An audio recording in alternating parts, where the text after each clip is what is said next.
예, 저와 함께 토론을 이끌어갈 세 분을 소개하겠습니다. 제 바로 옆에부터 국민의힘의 주진우 의원 나와주셨습니다. 어서 오십시오. 예, 그리고 바로 조응천 전 의원 자리하셨습니다. 반갑습니다. 그리고 마지막으로 바이낸셜의 노동일 주필 나와주셨습니다. 감사합니다. 안녕하세요. 예, 세 분과 함께 시작될 특집 토론 첫 번째 논점부터 살펴보겠습니다.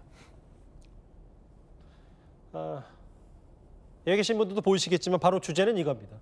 단일화가 성사될지 아니면 무산될지 일단 오늘 숨가쁘게 돌아간 상황을 한 화면에 저희가 먼저 모아봤습니다.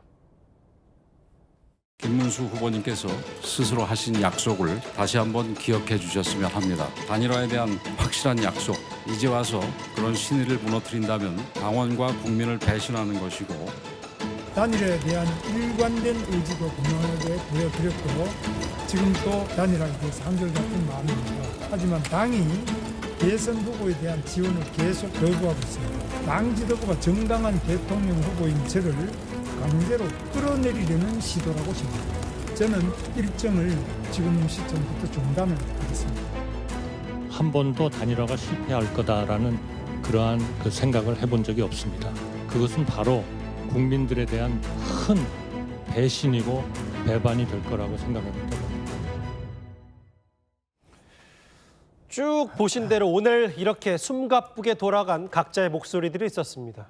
하나하나 짚어볼 텐데요. 먼저 조금 전에 그 여의도에서 의원총회를 마치고 오신 주진우 의원님, 어제 오늘 연이어서 이제 국민의힘의 의원총회가 있었는데 네. 내부 기류는 어떻습니까?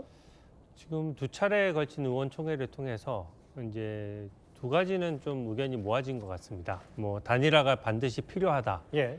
거는 뭐 다 동의를 하고 있고요. 단일화의 시점이 제일 이제 중요한 쟁점인데 이제 후보 등록일이 10일과 11일이지 않습니까? 그러니까 후보 등록 전에 단일화를 할 것이냐 아니면 그 이후에 할 것이냐 문제인데 일부 의원을 빼고는 대부분은 후보 등록일 이전에 하는 것이 의미가 있다. 이렇게 지금 의견이 모아진 상태고요. 예. 그동안 이제 뭐 김문수 후보 입장에서도 당에 소원한 게 있었다라고 하니까 의원들 입장에서는 최대한 예우와 존중을 보여야 된다라는 의견들이 있었고 그래서 어제 의원총회에서는 저녁 늦은 시간이긴 하지만 캠프로 권영세 비대위원장과 이제 권선동 원내대표가 직접 찾아갔었고요. 예. 또 거기서 일부 대화를 나눈 후에 오늘은 이제 대구까지 찾아가려고 했었는데 그 김문수 후보께서 다시 서울로 귀경을 하시면서 지금 만남은 무산된 상황입니다. 그래서 의원들의 주된 뭐 기대는 의원들만의 기대가 아니죠. 예. 그 의원들의 각자 지역구에서의 당원들의 바람도 있고 또 국민들의 바람도 있는데 단일화는 반드시 해야 된다. 그리고 등록일 이전에 하는 것이 좀 의미가 있겠다. 이런 측면이 있기 때문에 단일화가 아마 내일이 가장 큰 분수령이 되지 않을까 싶습니다. 일단 그런데 이제 의원들은 그렇게 중지를 모았다고 하더라도 오늘 밤 안에 뭔가 극적으로 이뤄질 가능성이 별로 없어 보이더라고요. 보니까 권영세 비대위원장도 뭐 추가로 또 김문수 후보를 만날 생각은 계획은 없다 뭐 이런 얘기가 있어서요. 네, 권영세 비대위원장이 오늘 뭐 이렇게 밝힐 수 없는 다른 일정이 있어서 아마 오늘 만남은 좀 어려울 것 같고요. 기본적으로 대구로 찾아가서 뵈려고 했는데 지금 귀경을 하신 상황이기 때문에 오늘 뭐 급하게 만남하는 것은 큰 의미가 없다고 보고요. 예. 오늘까지는 또 내일까지는 뭐 저는 후보자의 시간이라고 생각합니다.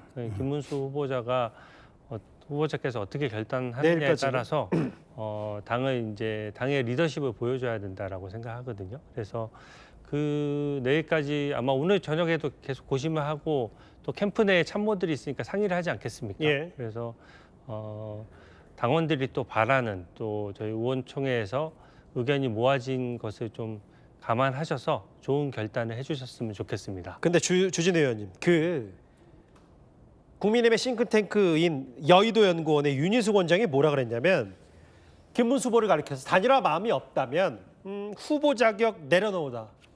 뭐 일종의 압박도 했는데 실제로 정말 의원총회나 국민의힘 현역 의원들 중심으로 해서 후보 교체론이 불거지긴 하는 겁니까? 아직은 이제 후보 교체로는 좀 이른 시점이고요. 또 그 지금 국회의원들은 전부 좀 신중한 입장입니다. 오늘 그 윤희석 그 여의도 연구원장의 개인적인 의견은 뭐 피력할 수 있지만 예. 기본적으로 여의도 연구원장도 당의 주요 당직이다 보니까 예. 의원들 중에서는 좀 표현이 과격한 것은 좀 자중해야 되지 않느냐 하는 지적도 있었고요. 뭐 그 내용에 이제 단일화에 대한 공감대 이런 부분은 다 공감을 하죠. 근데 지금은 갈등보다는 후보자의 결단을 좀 기다리는 시간이라고 보기 때문에 지금 그렇게 생각보다 강성 있는 의견이 나온 것은 아니고요. 어제는 주된 것이 당 지도부가 더 노력했어야 되고 노력해야 된다라는 게 이제 좀 주력을 이뤘고 거기에 이제 화답을 해서 비대위원장과 원내대표가 이제 어떻게든 김문수 후보를 만나서 좀 설득을 해보려고 한 것이고요. 그 이후 지금은 일정까지 중단하고 나온 상황이기 때문에 그러면 이 후보 등록 전에 이제 과연 단일화를 하겠다는 의지가 있는 것이냐 이런 부분에 대해서 지금 의견이 좀 분분한 상황이거든요. 그래서 이 부분은 당에 또 자체적으로 당원들에 대한 여론조사에 들어가 있는 상황이기 때문에 예. 오늘 의원총회는 더 이제 논의가 공전되다 보니까 후보자가 결단할 시간을 주고 또 내일 당원 여론조사 결과를 좀 보고 추가로 논의하기로 되어 있는 상황입니다. 그래서 좀 생각보다 의원총회가 일찍 끝났군요. 네. 조응천 의원께서는 이걸 어떻게 보시는지 궁금한 게 뭐냐면 이 단일화 정면 충돌의 본질을 뭐라고 판단하세요? 그들만의 리그 같은데요.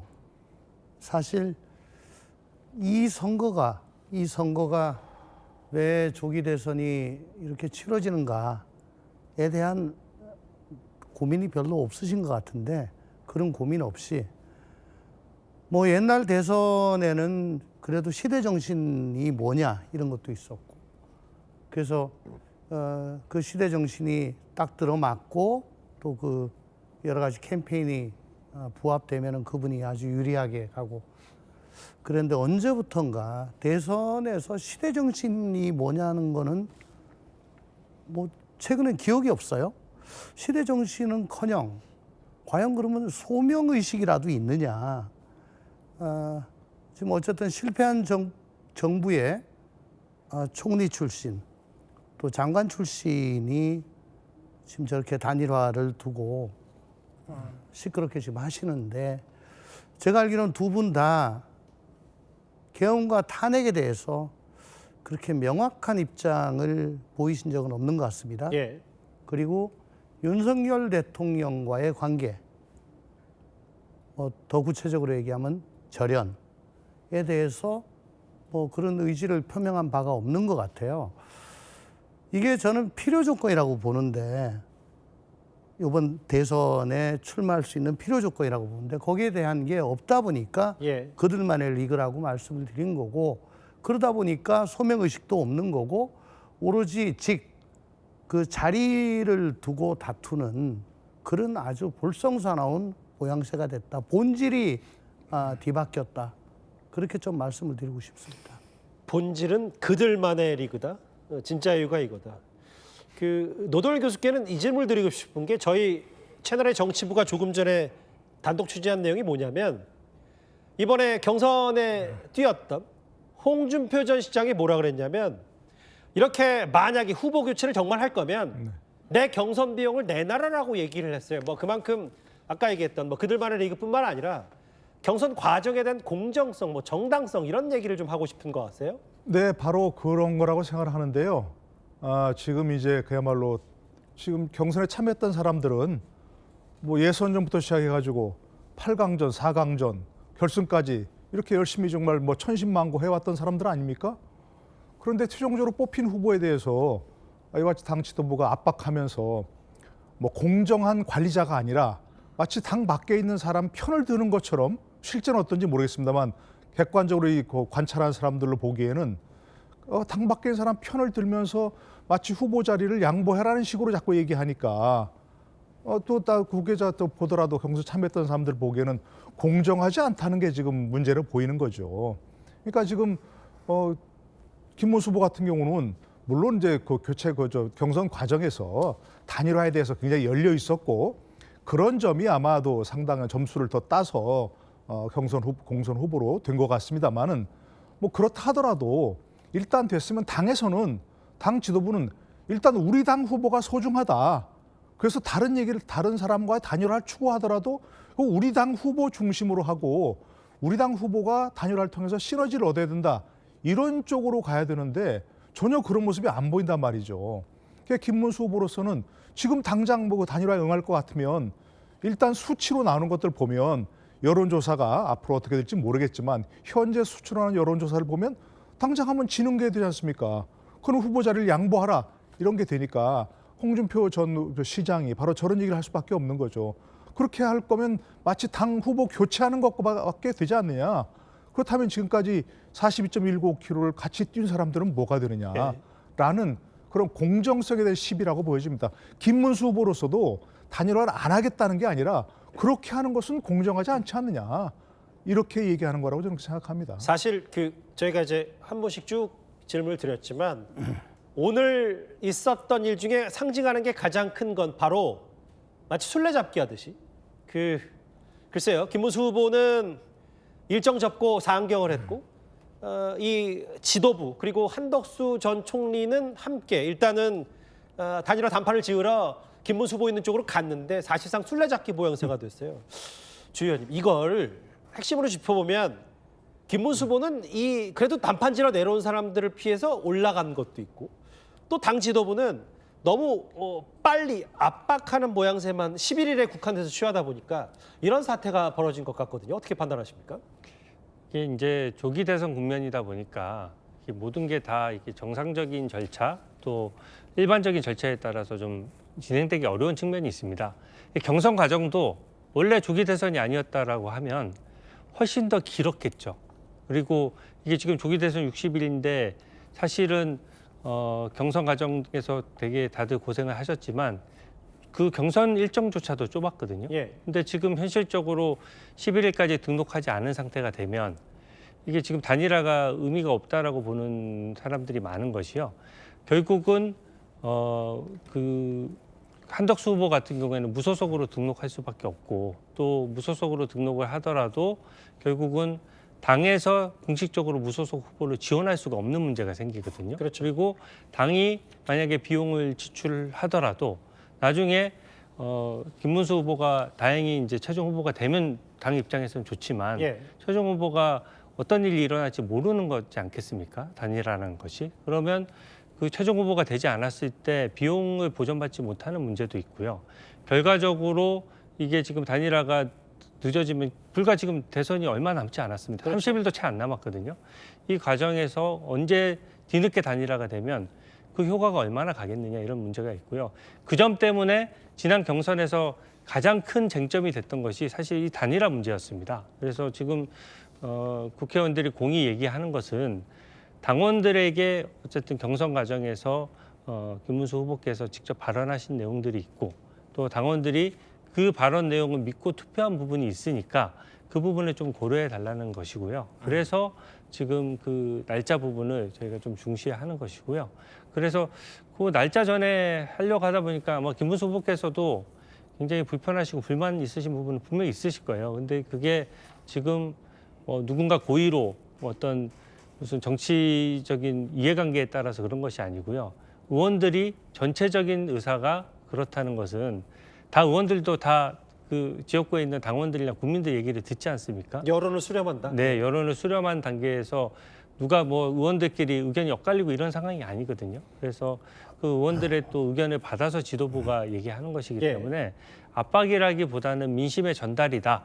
이렇게 좀 생각해 주셨으면 좋겠습니다. 아까 그들만의 리그라고 조홍천 의원께서 약간의 평가절을 하셨는데 그럼에도 만약에 그들만의 리그라고 여기시더라도 김문수 한덕수 두 사람 중에 그래도 좀 더 명분 있는 사람은 누굽니까? 아무래도 정규 절차를 다 거치고 올라온 김문수 후보가 명분에서는 뭐 비교가 안 되죠. 쉽게 얘기해서 김문수 후보는 뭐 8강전, 4강전, 결승전까지 왔는데 이게 결승전이 아니에요. 이 지역 예선입니다. 그러면 한덕수 후보는 시드를 배정받아가지고 최종 결선을 지금 하는 거잖아요. 그때까지는 다 부전승으로. 뭐 일각에서는 무임승차 뭐 이런 얘기도 하긴 네. 하더라고요. 그러니까 뭐 그건 뭐 비교가 안 되는데 안 되는데. 어쨌든 11일 지나고 나면은 아까 주진우 의원께서 말씀을 하셨듯이 한덕수 후보는 여러 가지로 어려움에 처하게 되고 국민의힘으로서도 2번을 만약에 한덕수 후보가 나중에 경선에서 승리를 하더라도 2번을 못 달고 지원도 제대로 못하고 하는 실질적인 어려움이 있기 때문에 어쨌든 시간은 김문수 후보의 편이다. 혹시 기억하실런지 모르겠습니다만은 한동훈 후보와 최종 경선 때 OX 퀴즈가 있었어요. 예. 그때 한덕수 후보하고 단일화 하겠느냐.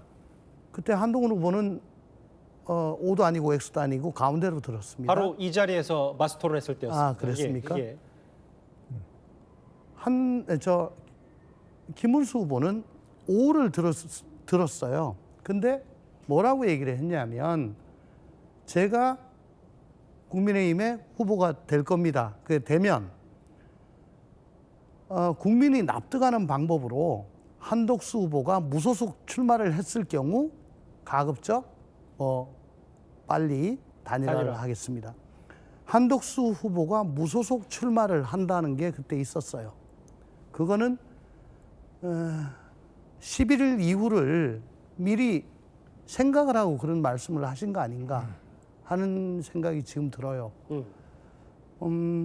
어쨌든 당신은 그 우여곡절을 겪고 국민의힘의 후보가 됐는데 여기서 어떻게 내가 이 거대 정당의 대선 후보로서 당의 지원도 아무것도 못 받고 더군다나 당 지도부는 마치 나 말고 저쪽 한덕수 후보 쪽에 마음이 가 있는 듯한 그게 은연중에 이렇게 비춰지니까 이건 아니지 않느냐 하는 생각에서 지금 좀 더 저렇게 하시는 것 같은데 참 제가 보기에는 그렇게 쉬운 일 같지는 않아 보입니다. 이게 뭐 명분을 떠나서 일단은 그 단일화를 해야 본인 김문수 후보 스스로도 승산이 있다는 걸 모르지 않을 텐데 노돌 교수님 이게 이런 거잖아요. 아까 저희가 뭐 홍준표 전 시장에 관련된 단독 취재 내용도 말씀드렸지만 저희가 또 추가로 단독 보도한 내용이 뭐냐면 김문수 후보는 이런 여론조사 단일화 방식에 대해서도 일단 단일화 시점도 시점이지만 방식에 대해서도 이른바 절차적 정당성을 중요시해서 글쎄 뭐 여론조사나 이런 것은 본인이 이제 경선과 민심 당심을 얻고 올라왔기 때문에 절차적 정당성 여론조사로 하는 거는 적절치 않다는 게 김문수 후보 측의 얘기이기도 합니다. 그러니까 아까 얘기한 것과 비슷하게 공정하지 않다 이걸 계속 강조하는 것 같아요. 물론 이제 그 단일화에 열려 있었다는 그 점이 이제 경선 과정에서 굉장히 가점을 얻었겠죠. 많은 점을. 근데 만약에 열려 있지 않았으면 뭐 안 됐을 거다 이렇게 얘기할 수는 없지만 상당히 가점을 얻었으니까 지금 만약 와서 단일화를 안 한다거나 단일화에 지나치게 아주 소극적이다. 한덕수 후보는 무소속 후보니까 결국 시간이 끌면 내가 유리하다. 이렇게 얘기한다면 신뢰의 문제가 되겠죠. 그러나 단일화를 지금 안 하겠다고 하는 게 아니라고 본인도 얘기하고 있으니까 그걸 납득시킬 만한 어떤 절차적 문제. 예를 들자면 뭐 정확히 얘기할 수는 없지만 한덕수 후보에게 일종의 일종의 시드를 배정받은 거니까 핸디캡을 좀 준다든가 아니면 김문수 후보에게 김덕수요? 예, 김문수 후보에게 좀 유리한 그런 어떤 절차를 만다든가 해갖고 지도부가 그걸 어떤 만들 책임이 있었죠. 잠시만, 그러니까 노돌 교수의 개인적인 생각은 네. 예를 들어 그 한덕수 전 총리가 같이 단일화에 여론조사를 붙었을 때 네. 5%포인트 정도 깎는 것도 감수를 해야 된다는 말씀이신 거예요? 그렇게 했어야죠. 왜냐하면 예선부터 올라왔던 후보하고 예. 그렇지 않고 전혀 그런 절차를 거치지 않고 올라오는 후보하고는 뭔가 달라야 그야말로 절차적 정당성을 얘기할 수 있는 거 아니겠습니까? 정확히 그건 하나의 예일 뿐이고 정확히 잘 모르겠습니다. 어떤 방법을 써야 할지는. 그러나 지도부로서는 정말 처음부터 절대적 중립을 지키는 그런 그 스탠스를 취하면서 자세를 취하면서 김문수 후보도 불리하지 않도록 하고 뭐 한덕수 후보도 불리하지 않도록 하고 하는 그런 점에 대해서 뭔가 설계를 제대로 했어야 하는데 그냥 무조건 김문수 후보 당신 열려 있다고 하지 않았어? 바로 만난다고 하지 않았어? 이렇게 처음부터 얘기했단 말입니다. 그걸 그렇게 하지 않으면 신뢰를 깨는 거야 라고 밀어붙이듯 하니까 어떤 설득력 있는 방안을 제시하고 이제 와서 지금 얘기하지 않습니까? 예우를 갖춰서 후보의 어떤 결단을 하겠다 이렇게 얘기하는데 처음부터 그렇게 했어야 되는 거죠. 그러니까 처음부터 지도부는 마치 한덕수 편인 것처럼 저희 보기에 그렇다는 얘기입니다. 실제는 어떤지 모르겠지만 예. 한덕수 후보 편인 것처럼 하면서 지금 당장 하라라고 얘기하니까 김문수 후보로서는 지금 얘기하는 절차적 정당성 문제를 제기할 수밖에 없는 거죠. 중요한 건 여론이고 당신 민심 다 포함할 텐데 주 의원님 내일 어쨌든 전당원 투표를 하잖아요. 네. 근데 대략 그 결과가 예측이 좀 되긴 되거든요. 네. 단일화 여부에 대해서 단일화 하라는 당원의 압도적인 그 의견은 있을 거고요. 단일화의 시점이 제가 아까 중요하다고 말씀드렸지 않습니까? 그러니까 김문수 후보가 저희가 우리 국민의힘 의원들 입장은 저랑 거의 비슷할 거라고 생각합니다. 저도 국민의힘 의원으로서 만약에 단일화의 일정이 정해지고 우리 당 후보는 엄연히 김문수 후보입니다. 예. 그러니까 그 단일화 일정이 정해져서 단일화를 위해서 우리가 뛰어야 되는 상황이 있다 그러면 국민의힘은 일사불란하게 김문수 후보를 지원하겠죠. 또 지지합니다. 그런데 지금은 김문수 후보가 경선 과정에서 중요하게 얘기해서 또 김문수 후보를 도왔던 많은 국회의원들이 있거든요. 많은 의원들이 당원들에게 설명해 왔던 부분이 있고 그 설명했던 홍보 포인트 중에 제일 중요한 부분이 이제 단일화를 제일 빨리 신속하게 할 후보다. 이렇게 해서 지금 홍보를 했고 그 결과 몇 %인지 몰라도 상당한 영향을 끼쳤다는 것이 대부분 의원들의 평가입니다. 내부 기류는 그렇죠. 네, 그래서 저희는 그 무조건 단일화를 불리하게 하라 이런 게 아니고요. 결국에는 일정을 정확하게 어느 정도 일정까지는 정해져야 된다. 그리고 만약에 등록 후에 단일화를 해야 되는 사정이 있다라고 하면 그것을 또 직접 명분을 가지고 설명하고 국민들에게 설득을 해서 당원들이나 국민들이 납득한다 그러면 또 그 방향으로 가야 되지 않겠습니까? 근데 지금은 단일화에 대해서 나의 진정성을 믿어달라고 하면서 일정이 전혀 나오지 않으니까 결과적으로 그때 경선 과정에서의 얘기와 좀 간극이 있다는 것이죠. 그래서 저는 그 부분을 적어도 김문수 후보께서 저보다 더 높은 생각이 있으실 거예요. 근데 적어도 설명하는 것은 필요하다. 그래서 의원들 일부도 지금 오늘 설득하러 초선 의원 대표, 재선 의원 대표가 찾아갔습니다. 근데 사실 그 자리에서 네. 말씀 끊어서 죄송합니다만 그 두 의원이 사실 그 사전에 그런 내용을 못 받았을 정도로 네. 긴급하게 전격적으로 후보 일정 전면 중단을 선언했기 때문에 네. 사실 완전 더 뒤집은 거나 다름이 없었거든요. 네, 그런 측면이 있고요. 또 의원총회에 통상적으로 후보자가 정해지면 의원총회에 와서 상견례 겸 서로 인사를 하거든요. 안 오셨잖아요. 예, 그래서 저희가 그 김문수 후보를 잘 못 모신 측면도 있지만 어찌 됐든 이게 굉장히 이번 대선에서 핵심 요소기 때문에 좀 와서 의원들과 허심탄회하게 얘기를 할 필요는 있다라는 생각이 들고요. 아까 5% 감수하고 이런 부분은 한덕수 후보 측에서도 이미 당에 위임을 했습니다. 예. 근데 구체적인 일정이 나오면은 그것은 쌍방간에 서로 상의를 하면 되거든요. 결국은 이 단일화를 하는 것이 이게 최종적으로 대통령이 선택되는 게 아니라 우리 대선 후보를 뽑는 거잖아요. 그러니까 결과적으로 룰은 최대한 이제 우리 당의 알겠습니다. 후보를 배려해야 되지만 룰 자체는 어쨌든 대선에서 이길 수 있는 후보를 뽑는 것이 저희는 중요하다라고 생각합니다. 그러니까 국민의힘 의원 입장에서는 당연히 우리가 경선 통해서 뽑은 김문수 후보가 되면 더 좋은 거고 네. 어쨌든 그렇게 올라가는 과정을 통해서 뭔가 극적인 효과를 누리지 않은 그런 측면이 있는 거지. 네, 맞습니다. 아예 낙점을 한덕수 전 총리로 낙점하고 하는 건 아니다. 이 아니, 김문수 전혀 후보가 아니죠. 네. 오해할 필요가 없다는 말씀을 예, 하셨는데. 예.